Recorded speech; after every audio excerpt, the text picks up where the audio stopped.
sejahtera untuk kita sekalian, salam sehat, salam satu tungku tiga batu, satu saudara satu hati, dalam di bawah naungan rumah kaki seribu di Papua Barat dalam bingkai Negara Kesatuan Republik Indonesia. Pada kesempatan ini saya selaku penjabat Gubernur Provinsi Papua Barat, setelah mendapatkan rekomendasi dari Dewan Pengupahan Provinsi Papua Barat yang telah melaksanakan rapat pada tanggal 9 Desember 2024, yang mana berdasarkan pasal 98 Undang-Undang Nomor 8 Tahun 2003 tentang penetapan peraturan pemerintah pengganti Undang-Undang Nomor 2 Tahun 2022 tentang Cipta Kerja menjadi undang-undang, mengamanatkan bahwa upah minimum ditetapkan oleh gubernur dengan memperhatikan rekomendasi dari Dewan Pengupahan Provinsi dan atau Bupati Wali Kota. Dewan Pengupahan Provinsi Papua Barat telah mengadakan sidang pleno pada hari Senin tanggal 9 Desember 2024 dan telah memperoleh nilai upah minimum provinsi atau UMP dan upah minimum sektoral provinsi UMSP Papua Barat tahun 2025, yang mana dari hasil rekomendasi tersebut maka Gubernur Provinsi Papua Barat telah mengeluarkan surat keputusan Gubernur Papua Barat nomor 314 tahun 2024 tentang upah minimum provinsi dan upah minimum sektoral provinsi tahun 2025, yang mana dapat kami jelaskan bahwa dari surat keputusan gubernur ini telah memutuskan yang pertama, upah minimum provinsi dan upah minimum sektoral provinsi tahun 2005 ditetapkan oleh Gubernur Provinsi Papua Barat. Upah minimum provinsi dan upah minimum sektoral provinsi pada diktum ke-1 di dalam keputusan ini menjelaskan bahwa A 3.619.000 rupiah untuk upah minimum provinsi. Saya ulangi, 3.615.000 untuk upah minimum provinsi dan 3.850.000 rupiah untuk sektor industri pengolahan dengan subsektor industri semen dan industri bahan bakar dari pemurnian dan penghilangan minyak bumi. Selanjutnya 5.325.000 rupiah untuk sektor pertambangan dan penggalian dengan subsektor pertambangan gas alam dan subsektor penggalian batu kapur atau gamping. Selanjutnya perusahaan dilarang membayar upah lebih rendah dari ketetapan upah minimum pada diktum kedua atau yang tadi saya telah jelaskan.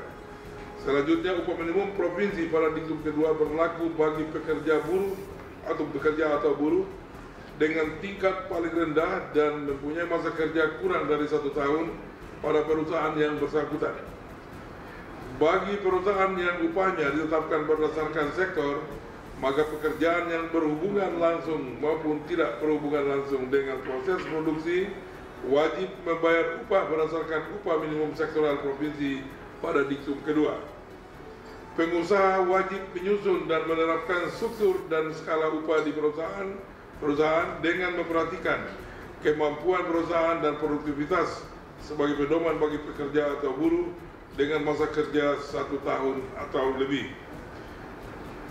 Kemudian pembayaran upah minimum bagi pekerja harian lepas ditetapkan secara upah bulanan yang dibayarkan berdasarkan jumlah hari kehadiran dengan perhitungan upah sehari dengan ketentuan A. Bagi pekerja harian pada perusahaan dengan sistem waktu 6 hari kerja dalam seminggu, upahnya sehari sebesar upah minimum sebulan dibagi 25 hari kerja. B. Bagi pekerja harian pada perusahaan dengan sistem waktu 5 hari kerja dalam seminggu, upahnya sehari sebesar upah minimum sebulan dibagi 21 hari kerja. Dengan berlakunya keputusan ini, maka keputusan Gubernur Papua Barat nomor 500-15/11/2023 tentang penetapan upah minimum Provinsi Papua Barat tahun 2024 dicabut dan dinyatakan tidak berlaku. Keputusan ini mulai berlaku pada tanggal 1 Januari 2025 dengan ketentuan apabila di kemudian hari terdapat kekeliruan dalam penetapannya akan diadakan perbaikan sebagaimana mestinya. Ditetapkan di Manokwari pada tanggal 11 Desember 2024, Pejabat Gubernur Papua Barat Ali Baham Domeri.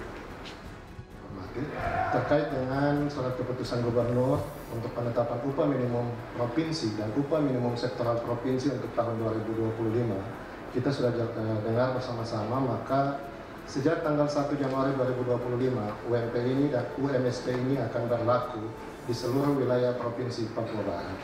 Terkait dengan dinamika maupun juga kemampuan perusahaan dalam membayar upah minimum maupun juga upah minimum sektoral provinsi, Dinas Tenaga Kerja dan Transmigrasi Provinsi Papua Barat akan terus melakukan pengawasan secara ketat dengan fungsi-fungsi yang ada untuk memastikan bahwa surat keputusan Gubernur terkait dengan penetapan UMP ini berlaku dan tidak boleh dianulir oleh perusahaan apapun. Namun, ada ruang yang terbuka di situ juga. Kita juga dapat melihat terkait dengan tingkat pertumbuhan ekonomi maupun juga pendapatan daripada perusahaan tersebut. Sehingga apabila perusahaan merasa keberatan terkait dengan nilai UMP yang ada, maka bisa dilakukan alasan-alasan yang tepat yang disampaikan kepada dinas yang bisa kami terima, dan juga kami juga sebelum menerima itu juga harus melakukan audit atau pemeriksaan di lapangan untuk memastikan apakah memang alasan-alasan yang disampaikan oleh perusahaan itu sesuai dengan norma-norma kerja maupun juga kondisi kekinian yang dialami oleh perusahaan tersebut atau tidak. Seperti apa menyampaikan penangguhan pembayaran, tapi apakah diterima atau tidak, nanti pengawas ketenagakerjaan turun untuk melakukan pengecekan dan pemeriksaan di lapangan dulu. Baru kita setujui.